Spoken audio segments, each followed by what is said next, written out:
Di awal film terlihat komplotan mafia obat terlarang yang sedang mengadakan sebuah pesta. Terlihat di sana ada anak menteri yang bernama Vamsi, ternyata ia juga terlibat dalam kasus terlarang ini. Hal tersebut diketahui oleh kepolisian sehingga polisi pun berhasil mengepung mereka. Akan tetapi rekannya justru berkhianat dan malah balik menodongkan senjata kepada Inspektur Raso.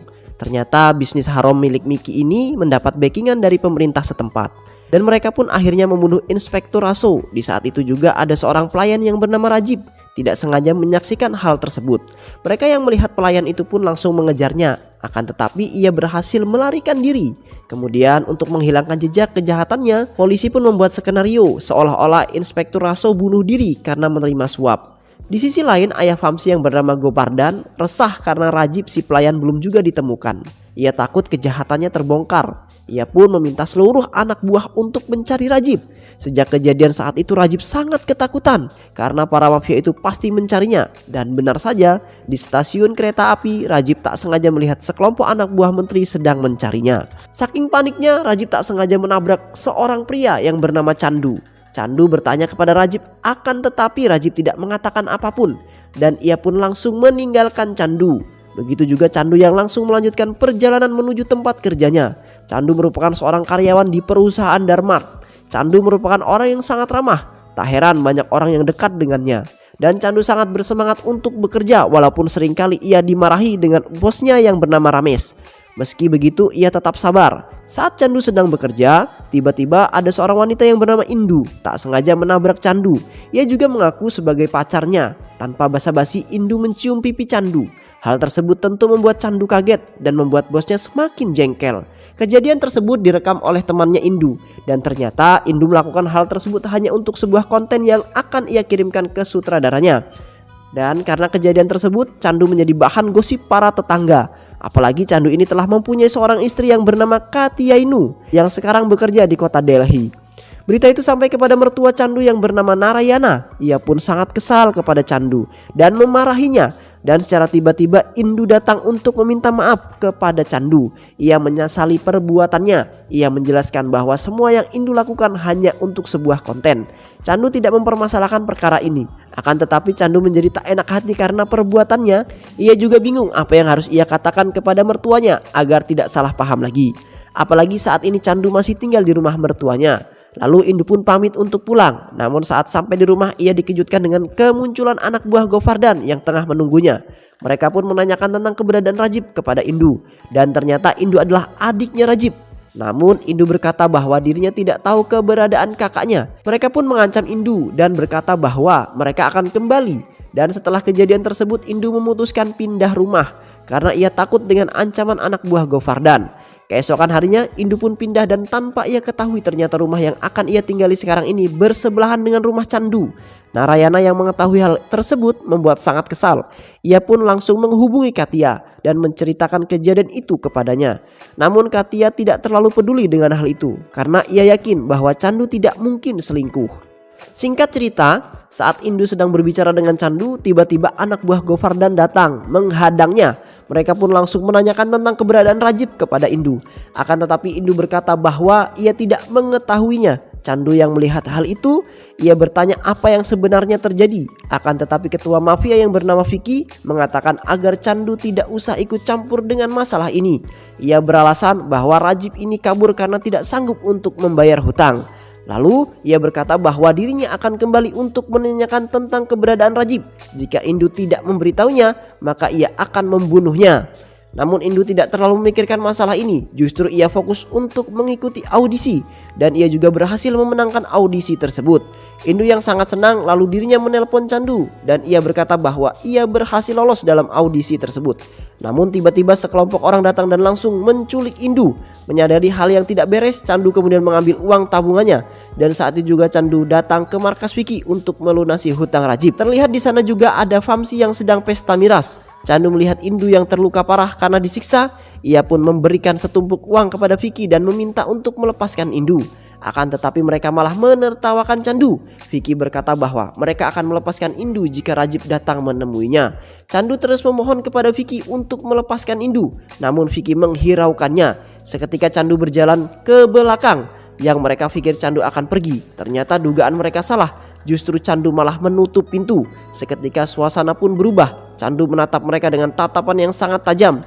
Candu yang lugu kini berubah menjadi sangat ganas dan menghajar para mafia tersebut. Ia pun membunuh seluruh anggota mafia termasuk Vamsi dan Vicky.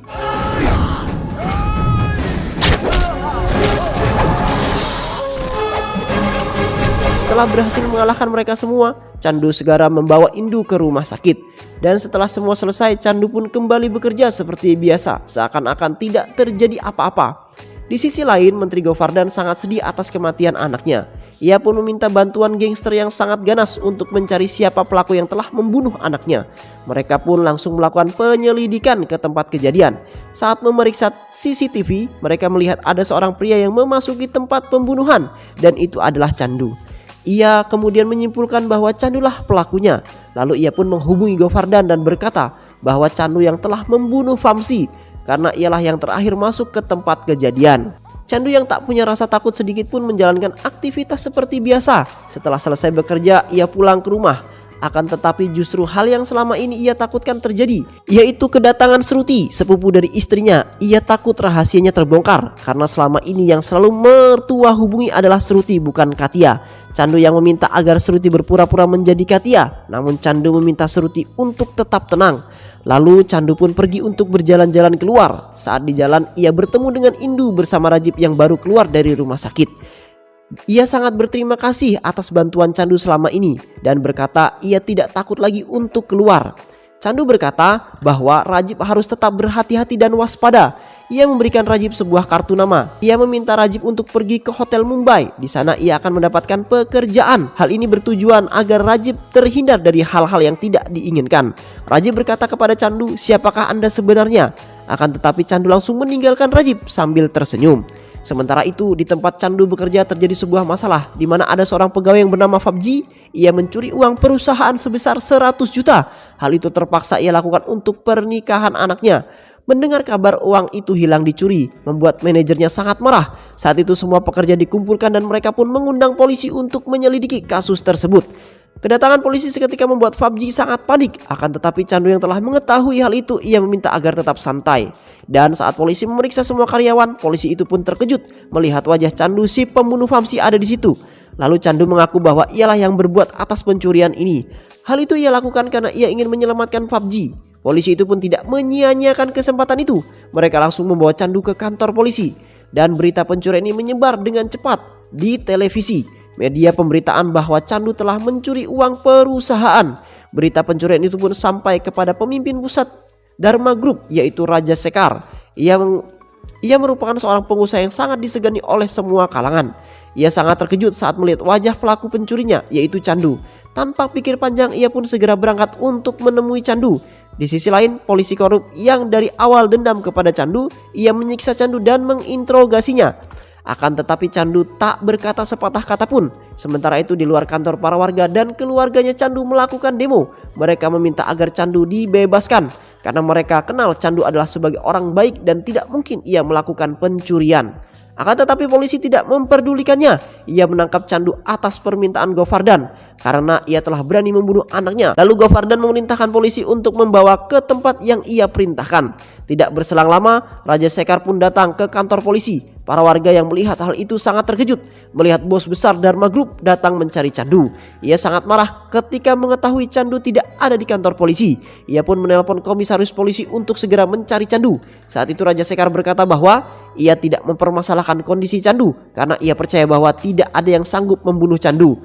Dan benar saja, saat Govardan dan seluruh anak buahnya akan membunuh Candu, justru keadaan terbalik. Malah Candu yang menghabisi mereka semua. Saat polisi korup akan membunuh Candu, tiba-tiba seseorang menembaknya dari belakang. Ternyata itu adalah Raja Sekar beserta para polisi. Lalu Raja Sekar langsung menggampar polisi tersebut. Polisi korup itu pun akhirnya ditangkap. Dan saat itu juga Raja Sekar menjelaskan bahwa Candu bukanlah seorang karyawan, melainkan ia adalah pemimpin sekaligus pemilik perusahaan Dharma Group yang aslinya Chandra Sekar Dharma. Seketika semua orang pun terdiam. Candu adalah ketua pusat perusahaan Dharma Group. Dan harta kekayaan Candu sangat melimpah. Ia adalah orang terkaya di India, tercatat membayar pajak paling besar. Bahkan ia sanggup mengontrol keuangan negara. Bisa dibilang ia adalah diktator, ungkap mantan orang tangan kanan Candu. Semua keluarga Candu sangat kaget, yang mereka kira seorang karyawan bawahan ternyata seorang pimpinan perusahaan dan orang terkaya se-India. Ketika itu Narayana menelpon Katia, anaknya, untuk menjelaskan apa yang sebenarnya terjadi. Akan tetapi Narayana justru menelpon nomor milik Shruti dan yang mengangkat adalah calon dari Shruti. Ia berkata bahwa dia adalah salah sambung. Mendengar hal tersebut, Narayana merasa sangat kesal kepada Shruti bahwa selama ini ia telah dipermainkan. Narayana mengomel-ngomel kepada Shruti, dan saat itu juga Candu dan Raja Sekar tiba di rumah.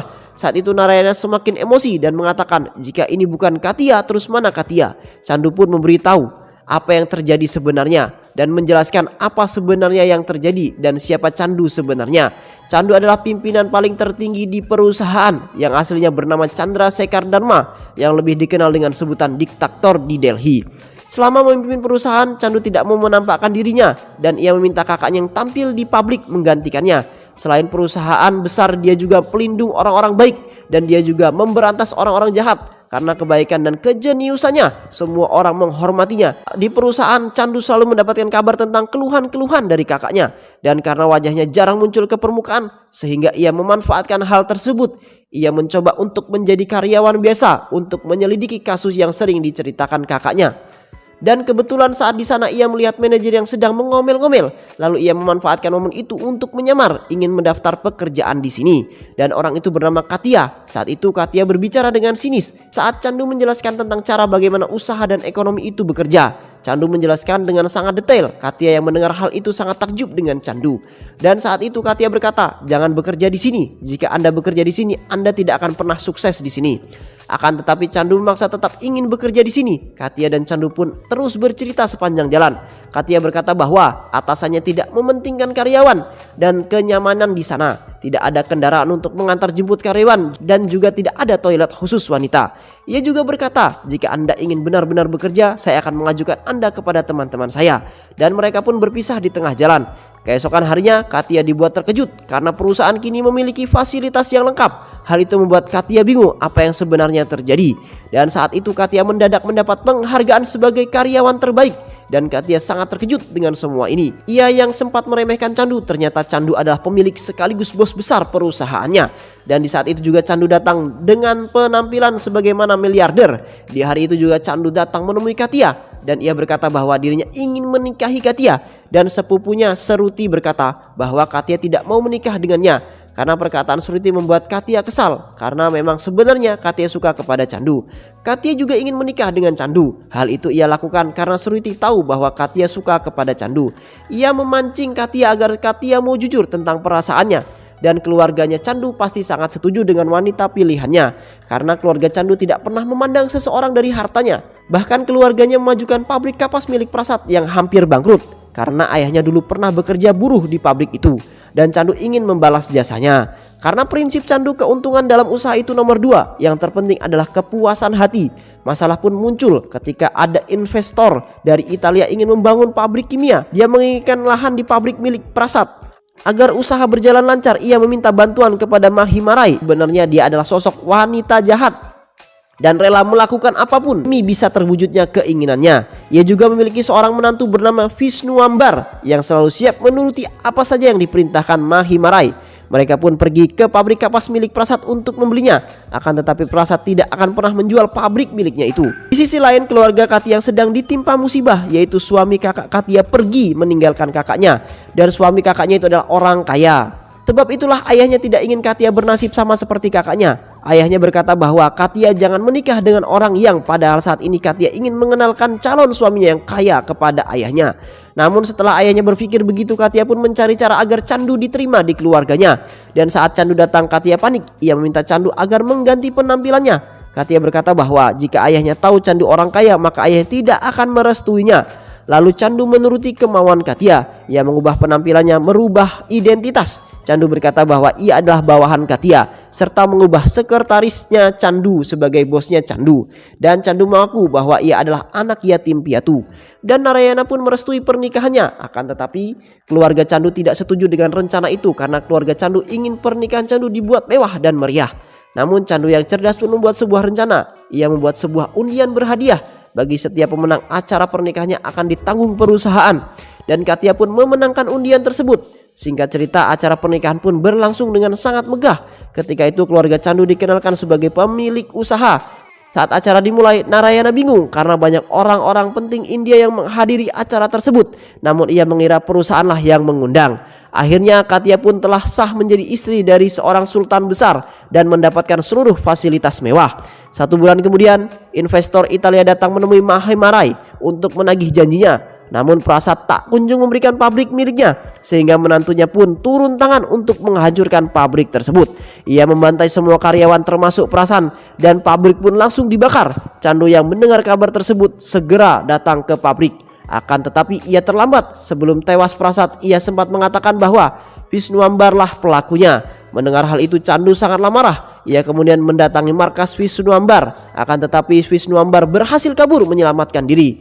Kemudian Chandu pun menemui Mahimarai. Chandu berkata dia akan memberikan waktu 2 hari untuk menyerahkan Visnuambar untuk dibunuh. Saat Chandu sedang melakukan makan malam bersama keluarganya menasihati Chandu agar dirinya tidak lagi memperpanjang urusan dengan Mahimarai karena ia merupakan seorang tokoh agama, apalagi karena hal sepele pabrik kapas. Namun mendengar hal itu, Chandu sangat marah karena keluarganya tidak menghargai sejarah ayahnya, dan Chandu berkata bahwa ia akan membalaskan dendam kepada Visnuambar.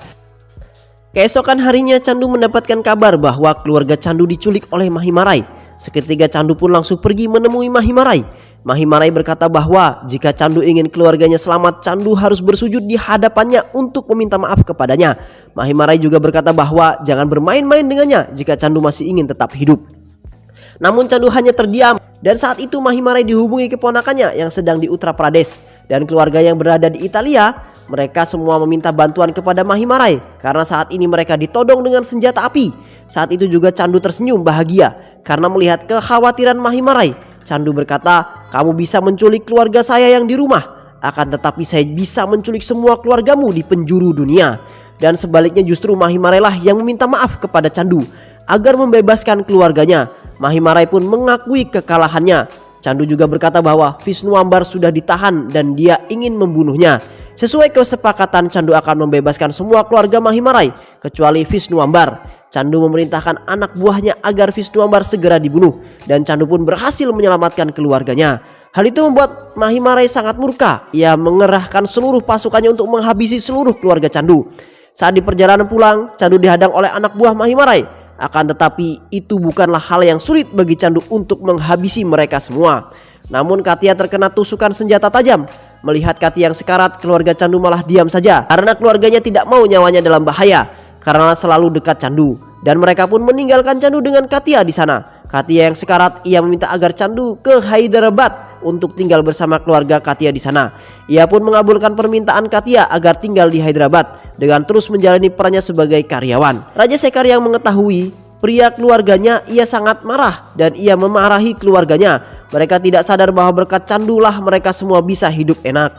Mereka semua pun akhirnya sadar. Mereka berniat menemui Chandu untuk meminta maaf. Akan tetapi Raja Sekar tidak mengizinkan karena jika Chandu sudah membuat keputusan, maka tidak ada yang sanggup mengubahnya. Keluarga Katia sangat tersentuh dengan perjuangan Chandu. Mereka kemudian menanyakan keberadaan Katia, dan ternyata Katia yang koma selama ini dirawat di rumah sakit, dan mereka pun langsung menjenguk Katia di sana. Dan akhirnya Katia pun berhasil melewati masa kritisnya. Mereka semua berkumpul dan saling memaafkan tanpa adanya hal yang disembunyikan lagi. Kemudian Raja Sekar memberitahu Chandu kabar buruk bahwasanya Visnuambar sekarang masih hidup karena ada anak buah Chandu yang berkhianat demi uang. Dan saat kepergian Chandu, kini kondisi Delhi sangat parah karena yang berkuasa saat ini adalah Mahimarai dan Visnuambar. Raja Sekar meminta supaya Chandu kembali ke Delhi lagi. Mahimarai yang mendapatkan kabar bahwa Chandu kembali, ia sangat panik dan mereka berencana ingin menghabisi Chandu.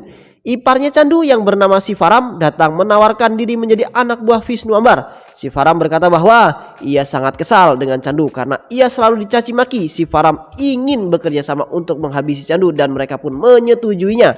Singkatnya, Visnuambar and the gang datang untuk membunuh Chandu. Mereka pun mengetahui tempat tinggal Chandu berkat Sivaram. Namun saat akan menyerang, tiba-tiba mobil rombongan milik Visnuambar meledak dan terungkap fakta bahwa itu adalah ulah Sivaram. Ia berpura-pura mau bekerja sama dengan Wisnu Ambar dan si Varamlah yang telah menempelkan bom di mobil mereka. Si Varam juga berkata bahwa ia membawa Wisnu Ambar kemari bukan untuk menghabisi Candu, justru sebaliknya agar Candu bisa membunuh Anda. Candu pun langsung menghajar Wisnu Ambar beserta anak buahnya dan pada akhirnya Candu pun berhasil mengalahkan mereka semua. Kini hanya tersisa satu yang masih hidup, yaitu Mahimarai. Di tempat lain, Mahimarai yang menunggu kabar atas tewasnya Candu justru dikagetkan dengan kedatangan Candu. Ia berkata, seandainya dia bukan wanita, kupastikan Anda akan tewas. Berhubung dia wanita, Candu perintahkan agar Mahimarai pergi untuk meninggalkan India saat ini juga. Dan jika ia tidak pergi dari India, maka dia akan menghabisinya. Dan film pun selesai. Terima kasih sudah menyimak video-video LK21 Revive. Kami mengucapkan terima kasih dan wassalamualaikum warahmatullahi wabarakatuh.